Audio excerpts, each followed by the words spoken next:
This is Combat Overview. In this series of videos, I go over, well, just that, the combat.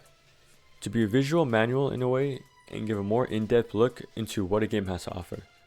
Because too many reviews gloss over gameplay, calling it a button masher, or giving it a blanket statement, it's like DMC. So we have the classic squares for lights, which maxes out at a 5-hit combo. Triangle is our heavy attack, and we can use it alongside our lights to create chains. In neutral heavy, we'll do this dive kick, launching the enemy up. We can press square or triangle to send him flying. One light into a heavy will pop him up, and this time around, trying to use light or heavy won't have any follow-ups, but what we can do is a jump. No double jumps though. Up here we can do up to 3 lights, ending the combo with it slamming the enemy back to the ground, or we can press triangle, which will quickly have you drop down to the ground too. But this can be done at any point of the air light combo. 2 lights into heavy will have you spin on the floor. This will help clear the area if you're a bit surrounded.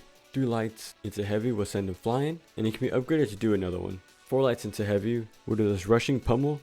Mashing triangle will keep this going. Also, I noticed that the 4th hit will launch him up too, which can go into the usual jump and all those combos right there. For the 5th light, there's no heavy follow-up, since that's basically its own finisher to the light combo. Now onto our main mechanic. Circle will summon a striker. Not only does each one have their specific use in a fight, but they also help extend your combo enders. Okay, now things get kinda weird here. Each assist have their own follow-ups on every single chain. So if I go over all of them, we're gonna be here for quite a while. So I'm just gonna go each of their strong suit in a fight. Don't worry though, they more or less have the same function as the chain they're on though. Okay, so we have 3 assists throughout the game, and to switch between them, we'll use a D-pad. The first assist we get is Leo. He's best used to counter these armored enemies, and you can tell that they're armored by this white bar by the health, and while the armor is up, they take significantly less damage, and they're hyper armored through your attacks. So Leo breaks us down a lot better than your attacks could. Our next assist is this purple guy who uses a guitar / scythe. It's very long range and has a lot of active multi-hits. He's really good at keeping an entire group in check, plus once he lands a hit, he'll apply a damage over time debuff. This blue girl has guns and drops mines on the field. She helps set the field up in your favor. And after we beat the game, we unlock a 4th striker. I couldn't get much of an idea of what she really does. The game doesn't really say, and she doesn't even give a move list like the rest. But it seems like she was just added as a nice bonus at the end, which is pretty cool. But we can't just use summons for free. We need to have SP. And each time we call a summon, in neutral or mid combo, it costs 1 pip of this blue bar. And with 3 pips, we can actually do a super by pressing R1. There's different supers depending on which assist is currently selected. Keep in mind that armor still plays a part, so make sure it's gone first, so the super can do some real damage. And to get this bar filled, we just need to land basic hits, and having a larger combo would give a buff, making SP refill faster. Also, being hit won't reset the combo, you just need to land hits to stop it from ending.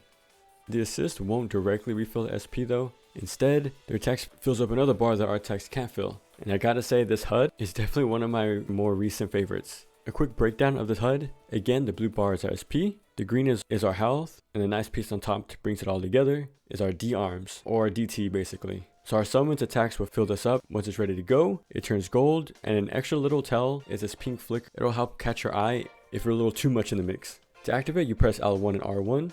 Once started, it will slowly begin to drain. We'll also have increased defense, extended range, and more powerful attacks, which will also gain more SP than before.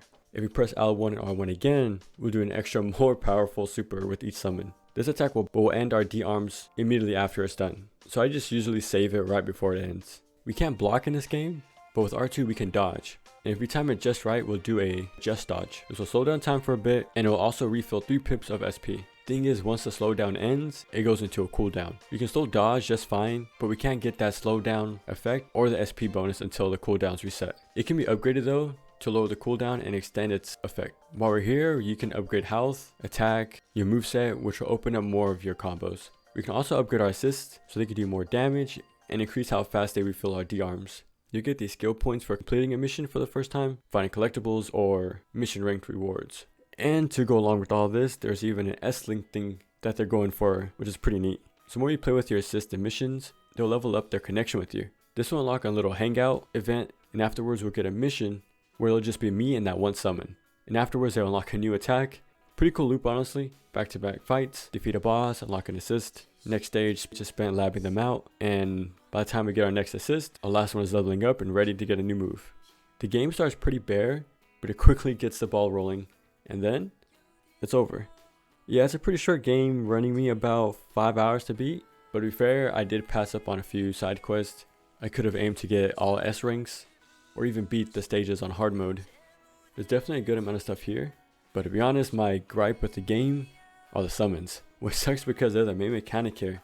With all these assists, it quickly creates this disconnect. I'm basically only here to build meter, to be the battery. My summons are the ones doing crowd control, setting up the area, or the ones who are hard countering enemy types. I begin to feel like the Pokemon trainer. It just ends up me running around, while they're the ones doing the major plays. It's a cool idea that my attacks build them up, so they can build me up to use the D-arms. But the D-arms are so short-lived, and it's only really seen at the end of a stage. There are times where things do come together for me, but the Puppet Master playstyle just doesn't line up. But even though me and the combat are on different pages, all in all, I definitely recommend it. It's short and sweet, has a really nice standout art direction, and just has back-to-back gameplay all the way. And it doesn't get better than that, really.